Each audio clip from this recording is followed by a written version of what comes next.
ഒരു കാര്യം ചെയ്തു. ഇന്ന് പെൺകുട്ടിക്ക് വേണ്ടി അല്ലെങ്കിൽ വിവാഹം കഴിയാത്ത മാതാപിതാക്കള് സഹോദരങ്ങൾ ഉണ്ടെങ്കിൽ ജസ്റ്റ് ഞാനൊരു ആത്മീയ മർമ്മം എന്ന് പറയാം. ദൈവത്തിന്റെ വചനം പറയുന്നത് നിന്റെ അസ്ഥിക്ക് അസ്ഥിയും മാംസത്തിന് മാംസവുമായിരിക്കുന്ന തക്ക തുണയെ തരുമെന്ന് പറയുന്നു.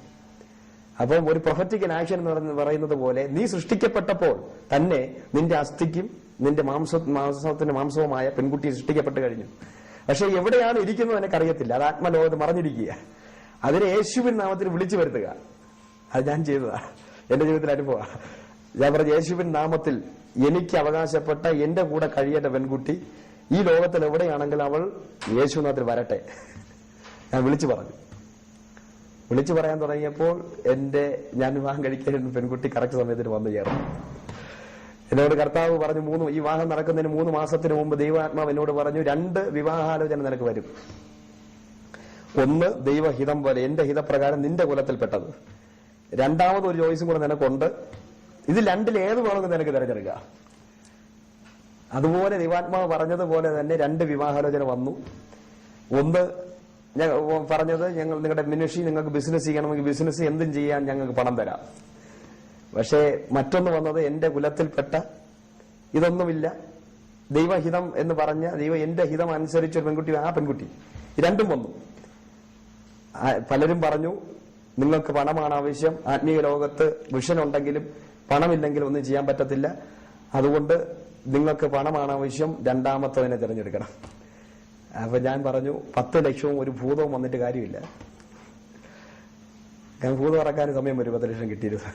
അതിനേക്കാളും നല്ലത് ദൈവഹിതപ്രകാരമുള്ള ഒരു പെൺകുട്ടി വരണം. അങ്ങനെ കർത്താവിൽ ദൈവഹിതപ്രകാരമുള്ളതിനെ ഞാൻ തിരഞ്ഞെടുത്തു. ഇന്ന് അതുകൊണ്ട് വളരെ സന്തോഷമായി സമാധാനമായിട്ട് ഞാൻ ജീവിക്കുന്നു. ദൈവം ഒരുക്കിയ പെൺകുട്ടിയെ ശ്രീജുവിന് ലഭിച്ചു എന്ന് പറയാനിടയായി. അതെങ്ങനെങ്കിലും അതൊരു വെളിപ്പാടിനാലാണ്. എങ്ങനെയാണ് ദൈവം ഇന്ന പെൺകുട്ടിയെ ഒരുക്കിയതെന്നുള്ളത് മനസ്സിലായത്? 2 പെൺകുട്ടികളെ കുറിച്ചുള്ള ഒരു വെളിപ്പാട് പറഞ്ഞു. രണ്ടാമത്തെ പെൺകുട്ടി ജീവിതത്തിലേക്ക് പറഞ്ഞതുപോലെ കടന്നു വന്നു എന്ന് പറഞ്ഞു. അതെങ്ങനെയാ അത് ഒന്നാമത് വിശദീകരിക്കുന്നു? അത് തീർച്ചയായിട്ടും. കാരണം ഈ 2 പെൺകുട്ടികളും ഇങ്ങനെ വന്ന സമയത്ത് ഞാൻ മുഴങ്കാല് മുടക്കി ദൈവത്തിനോട് ചോദിച്ചു, കർത്താവ് ഞാൻ ഏതിനെ തിരഞ്ഞെടുക്കണം? ഒന്നാമത് എനിക്ക് വെളിപ്പെട്ട ഒരു ദൈവവചനം തന്നെ പറയുന്ന ദൈവത്തിന്റെ ഹിതം അത് പൂർണ്ണ പ്രസാദമുള്ളതാണ്. ദൈവത്തിന്റെ ഹിതം നമ്മൾ മനസ്സിലാക്കുമ്പോൾ അതിൽ പരിപൂർണമായ ഒരു പ്രസാദമുണ്ട് ദൈവത്തിന്. അപ്പം നന്മയും പൂർണ്ണ പ്രസാദമുള്ള ദൈവഹിതം ഇന്ന് തിരിച്ചറിയുവിൻ, റോമർക്കെഴുതിയ 12-ാം അധ്യായത്തിൽ നമ്മൾ വായിക്കുന്നു. അപ്പം ദൈവ ആത്മാവ് നേരത്തെ തന്നെ പറഞ്ഞു എന്റെ ഹിതം നിന്റെ കുലത്തിൽപ്പെട്ട പെൺകുട്ടിയാണ്. അപ്പൊ ആ കുലത്തിൽപ്പെട്ട പെൺകുട്ടിയാണെന്ന് ഞാൻ മനസ്സിലാക്കി. 2, ഈ വിവാഹാലോചന വന്നപ്പോൾ ഒരു ഫുൾ ടൈം മിനിസ്ട്രി ആയതുകൊണ്ട്, സുവിശേഷ വേലക്കാരനായതുകൊണ്ട് ഈ പെട്ടെന്ന് വന്ന വിവാഹാലോചന ഇത് മാറിപ്പോയി. കാരണം അവർക്ക് വേണ്ടത് ഒരു ജോലിക്കാരനെയായിരുന്നു. അപ്പോൾ ഞാൻ ഭാരപ്പെട്ടു, ഇത് മാറിപ്പോയി, എന്ത് ചെയ്യണമെന്ന് അറിയത്തില്ല. എന്നാൽ പിന്നെ ഈ പെൺകുട്ടി ജോലി ചെയ്യുന്ന ഈ ബാംഗ്ലൂർ, അന്ന് ഞാൻ എറണാകുളത്താണ്, ഈ ബാംഗ്ലൂർ പട്ടണത്തിലാണ് പെൺകുട്ടി ജോലി ചെയ്യുന്നത്.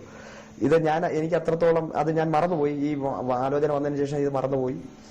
എന്നാൽ ഒരു ദിവസം പെട്ടെന്ന് ഒരു കൺവെൻഷൻ കോർഡിനേറ്റ് ചെയ്യാൻ വേണ്ടി ബാംഗ്ലൂരിലേക്ക് വരേണ്ടി വന്നു. അപ്പൊ ഞാൻ വാഹനം ഓടിച്ച്, ഞാൻ ഈ എറണാകുളത്തുനിന്നും കാർ ഡ്രൈവ് ചെയ്ത് വരിക. ഞാൻ വാഹനം എടുത്ത് റോഡിലേക്ക് ഇറങ്ങിയ സമയത്ത് തന്നെ പെട്ടെന്ന് ഒരു ദൈവശബ്ദം ഞാൻ കേട്ടത്, നീ ഈ പോകുന്നത് കൺവെൻഷൻ കോർഡിനേറ്റ് ചെയ്യാനല്ല, നിന്റെ യാത്ര വിവാഹം കഴിക്കാൻ പോകുന്ന പെൺകുട്ടിയെ കാണാനാണെന്ന് പറഞ്ഞു. അത് പെട്ടെന്ന് അത് ഭയങ്കര ദൈവശബ്ദം ഞാൻ കേട്ടു. ഞാൻ യാത്ര ചെയ്തുകൊണ്ടിരിക്കുമ്പോൾ ഇതിങ്ങനെ റിപ്പീറ്റ് ചെയ്തുകൊണ്ടിരിക്കുക. എന്നാലും ഞാൻ ഈ ബാംഗ്ലൂർ പട്ടണത്തിൽ വന്നു. പിന്നെ അന്ന് 2 ദിവസം ഞാൻ അവിടെ താമസിച്ചു, ചില മീറ്റിംഗ് കാര്യങ്ങളൊക്കെ കോർഡിനേറ്റ് ചെയ്തു. പെട്ടെന്ന് ഒരു ദിവസം കുറെ സഹോദരങ്ങൾ വന്നു ചായ കുടിക്കണം. അപ്പൊ കോട്ടയത്ത് നിന്നൊരു ഫാമിലി വന്നിട്ടുണ്ട്, നല്ല ചായ കുടിക്കാന്ന് പറഞ്ഞ് എന്നെ വിളിക്കുക. ഞാൻ ആ റൂമിൽ, അവരുടെ ബ്രദേഴ്സിന്റെ റൂമിലേക്ക് പോയി. അവിടെ കടന്ന് ചെന്നപ്പോൾ ഞാൻ കണ്ടത്, ഞാൻ ആദ്യം ഈ ആലോചന വന്ന് ഞാൻ ദൈവഹിതമാണെന്ന് ഞാൻ തീരുമാനിച്ചുറച്ച, ഇത് എന്റെ പെൺകുട്ടിയാണെന്ന് ഞാൻ കൺഫേം ചെയ്ത, ആത്മാവ് കൺഫേം ചെയ്ത, എന്നാൽ മാനുഷിക പ്രവൃത്തികളാൽ മാറിപ്പോയ ഈ പെൺകുട്ടി അവിടെ നിൽക്കുക. അതിനു മുമ്പ് തന്നെ ഈ പെൺകുട്ടിക്കും കർത്താവ് വെളിപ്പെടുത്തി എന്റെ പേര് പറഞ്ഞു. എന്നിട്ട് ഇത് നിന്റെ അവളുടെ ഒരു ദൈവത്തിന്റെ വചനം ഇടപെടുകയും ഈ ശ്രീജു എന്റെ പേര് പറഞ്ഞ് ഇതാണ് നിനക്ക് ഞാൻ ഒരുക്കി വെച്ചിരിക്കുന്ന ഭാവി വരൻ എന്ന് ആ പെൺകുട്ടിയോട് സംസാരിച്ചായിരുന്നു. എന്നാലും വീണ്ടും ഞങ്ങൾ അത് കൺഫേം ചെയ്യാൻ വേണ്ടി വീണ്ടും ദൈവസന്നിധി വിട്ടുകൊടുത്തു. ഞങ്ങൾ പ്രാർത്ഥിച്ചു, ഞങ്ങൾ ഒരുമിച്ച് പ്രാർത്ഥിച്ചു.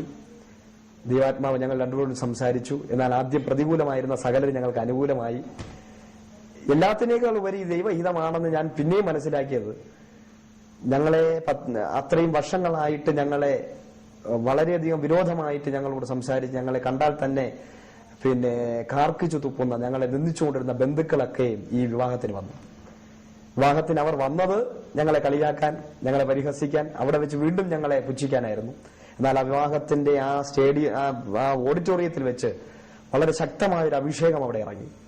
വന്ന സകല ജനങ്ങളും ഞങ്ങളോട് വന്ന് പറഞ്ഞു, നിങ്ങൾ തെരഞ്ഞെടുത്ത മാർഗമാണ്. ഞങ്ങളെ ആരാണോ നിന്ദിച്ചത്, ഞങ്ങളെ വീട്ടിൽ കയറരുതെന്ന് പറഞ്ഞ് ഞങ്ങളെ വീട്ടിൽ പടിയടച്ച് പിണ്ടം വെച്ചവർ, ഞങ്ങളെ കൊച്ചിച്ചാന്നും അല്ലെങ്കിൽ മാമാന്നൊന്നും വിളിക്കരുത്, ഞങ്ങളുടെ ബന്ധുക്കൾ ഞങ്ങളെ പരിഹസിച്ചിറക്കിയവർ, അവർ ഞങ്ങളെ നോക്കി കെട്ടിപ്പിടിച്ച് കരഞ്ഞിട്ട് പറയുക, നിങ്ങൾ തെരഞ്ഞെടുത്ത മാർഗമാണ് യഥാർത്ഥ മാർഗം. ഞാൻ എന്റെ ഭാര്യയുടെ ആൾക്കാർ ബന്ധുക്കൾ, അവരും ഹിന്ദു മാർഗ ഇതിലാണ്. അവർ പറഞ്ഞു, 150, 200 പവനൊക്കെ ഇട്ട് ഞങ്ങൾ പല വിവാഹവും നടത്തിയിട്ടുണ്ട്. പക്ഷെ അതിനേക്കാൾക്ക് ഉപരി ഇത് ദൈവം സ്വർഗത്തിൽ നിന്ന് ഇറങ്ങി വന്ന് ദൈവം നടത്തിയ ഒരു വിവാഹമാണെന്ന് തോന്നി. അത് ഞങ്ങളുടെ ജീവിതത്തിൽ വലിയൊരു അനുഗ്രഹമായിരുന്നു. അതെ, അതാണ് അതുമായിട്ട് ബന്ധപ്പെട്ടത്. അതുകൊണ്ട് ഞാൻ പറയുക, ഒരു മാതാവും ഒരു പിതാവും ഒരു സഹോദരി സഹോദരങ്ങളും ഭാവിയെക്കുറിച്ച് അല്ലെങ്കിൽ വിവാഹത്തെക്കുറിച്ച് ഭാരപ്പെടുന്നവർ ഭാരപ്പെടേണ്ട. ദൈവവചനം വായിക്കുക, ദൈവത്തിൽ വിശ്വസിക്കുക. നിങ്ങൾ നിങ്ങളുടെ ഭാവി വരനെയും വധുവിനെ വിളിച്ചു വരുത്തുക. കാരണം അത് നിങ്ങൾക്ക് ഓൾറെഡി ഉണ്ട്, ആയി കഴിഞ്ഞു. അത് ഒരു തടസ്സവുമില്ല. മാതാപിതാക്കൾ അയ്യോ എന്റെ മക്കളുടെ വിവാഹം നടക്കുന്നില്ല, പലപ്പോഴും നടക്കാത്തതിന് കാരണം അവർ തന്നെയാണ്. കാരണം ദൈവഹിതം ചോദിക്കാൻ അവർക്ക് ഭയമാണ്. ദൈവഹിതം ചോദിച്ചാൽ ദൈവം തക്കതായ തുണയെ തന്നെ ശക്തനാണ്. അത് ഞങ്ങളുടെ ജീവിതത്തിലെ, എന്റെയും എന്റെ കുടുംബത്തിലെ എന്റെ ബ്രദർ ഇളയ സഹോദരൻ ഷിജുവിന്റെ ജീവിതത്തിലെ അനുഭവം അതാണ്. ഞങ്ങൾ ഒന്നിനും പോയില്ല, പക്ഷെ കർത്താവ് തക്ക സമയത്ത് ദൈവം അത്ഭുതം ചെയ്യാനിടയായി. ഒന്ന് വിശ്വസിക്കുക, 2 നന്മയും പ്രസാദവും പൂർണ്ണതയുള്ള ദൈവഹിതത്തിന് വേണ്ടി സമർപ്പിക്കുക. അപ്പൊ ദൈവം യഹോവ ഇരേ എന്ന് വേദപുസ്തകത്തിൽ വായിക്കുന്നത് പോലെ ആ ദൈവത്തിന്റെ കരുതൽ നമ്മുടെ ജീവിതത്തിൽ വെളിപ്പെട്ടു വരികയാണ്. തീർച്ചയായിട്ടും വെളിപ്പെടും. അങ്ങനെ ബാംഗ്ലൂർ എത്തുവാനായിട്ട് ഇടയായി തുടങ്ങും. ഈ വിവാഹത്തിൽ കൂടെ വിവാഹം കഴിഞ്ഞതിന് ശേഷം ഞാൻ ഒരിക്കൽ ഒരു ദേവദാസൻ ഇപ്രകാരം പറഞ്ഞു, ബ്രദർ എന്റെ പിന്നെ എനിക്ക് ശുശ്രൂഷയുണ്ട്. ഇപ്പോൾ ഈ ശുശ്രൂഷ ചെയ്യാൻ ഇപ്പോൾ എന്റെ ഭാര്യയും എന്റെ കുഞ്ഞും എനിക്ക് തടസ്സമാണ്. അതുകൊണ്ട് ഞാൻ അവരെ പിന്നെ നേരെ അവരുടെ ജോലിക്ക് വിദേശത്ത് പറഞ്ഞയച്ചിട്ട് ഞാൻ ഫ്രീ ആയി മിനിസ്ട്രി ചെയ്യുക. അത് കേട്ടപ്പോൾ എന്റെ പെട്ടെന്ന് കർത്താവ് എന്നോട് പറഞ്ഞു, ഇവൻ എന്റെ മിനിസ്ട്രി അല്ല ചെയ്യുന്നത്. ഇന്ന് പലരും ശുശ്രൂഷ ചെയ്യാൻ വേണ്ടി ഭാര്യയും മക്കളെയൊക്കെ മാറ്റി നിർത്തി അവർക്ക് സമയം കൊടുക്കാതെ ശുശ്രൂഷ എന്ന് പറഞ്ഞ് ഓടാറുണ്ട്. വിവാഹം കഴിഞ്ഞതിന് ശേഷം എന്റെ ഭാര്യയെ ഞാൻ ജോലിക്ക് അയച്ചതിന് ശേഷം ഞാൻ ശുശ്രൂഷയ്ക്ക് ഇതുപോലെ പോയി. എന്നാൽ ഞാനൊരു ശുശ്രൂഷയ്ക്ക് ചെന്നിറങ്ങിയപ്പോൾ എന്റെ കൂടെ എന്റെ ദൈവത്തിന്റെ ദാസി പറഞ്ഞു, ഒരു കാര്യം ചെയ്യണം, നിന്നെ വിവാഹം കഴിപ്പിച്ച നിന്റെ കൂടെ വസിക്കേണ്ട ഭാര്യയോടൊപ്പം നിന്നാൽ മാത്രമേ ദൈവത്തിന് നിന്നെ ശുശ്രൂഷയിൽ യൂസ് ചെയ്യാൻ പറ്റത്തുള്ളൂ. നമ്മൾ വിവാഹം കഴിഞ്ഞു കഴിഞ്ഞാൽ ഭാര്യ കൂടെ ഉണ്ടായിരിക്കണം. കുടുംബത്തിനാണ് പറയുന്നത്, കുടുംബത്തിനകത്ത് യഥാർത്ഥത്തിൽ മിനിസ്ട്രി ആരംഭിക്കുന്നത്. കുടുംബത്തിനകത്ത് ശുശ്രൂഷ ചെയ്യാൻ സാധിക്കാത്തവൻ, അവിടെ മിനിസ്ട്രിയില്ലാത്തവൻ, സാക്ഷ്യമില്ലാത്തവന് ഒരിക്കലും വെളിയിലിറങ്ങി ശുശ്രൂഷ ചെയ്തിട്ട് കാര്യമില്ല, ഒരു വിടുതലും നടക്കത്തില്ല. അപ്പൊ ആദ്യത്തെ ശുശ്രൂഷ ആരംഭിക്കുന്നത് കുടുംബത്തിനകത്ത്. അതുകൊണ്ട് ഞാൻ ആ ദൂത് ഏറ്റെടുത്തു, ഓടി വന്നു, ഞാൻ ശുശ്രൂഷയിൽ ഇറങ്ങി. അന്ന് എന്റെ ഭാര്യയ്ക്ക് ജോലിയുണ്ട്. ഞാൻ പറഞ്ഞു, കർത്താവിനെ ആശ്രയിച്ച് ഞങ്ങൾ ഇറങ്ങി വരും, കർത്താവിന്റെ സപ്പോർട്ട് കൊണ്ട് ജീവിക്കുന്നവരാ. കർത്താവ് ദൈവഹിതമാണെങ്കിൽ എന്റെ ഭാര്യയുടെ ജോലി ഇനി വേണ്ട. അതുപോലെ 2-3 മാസം എന്റെ ഭാര്യയുടെ ജോലി പോയി, അത് റിസൈൻ ചെയ്യേണ്ടി വന്നു.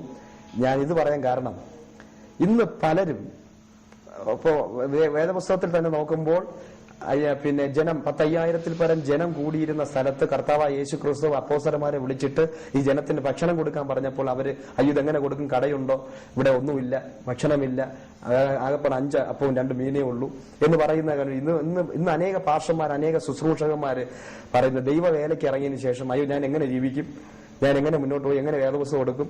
ഇന്ന് അതുകൊണ്ട് പാർഷന്മാരെല്ലാം ചെയ്യുന്ന ഒരു പരിപാടി BSc നേഴ്സിംഗ് സ്റ്റുഡന്റിനെ കെട്ടുകയാണ്.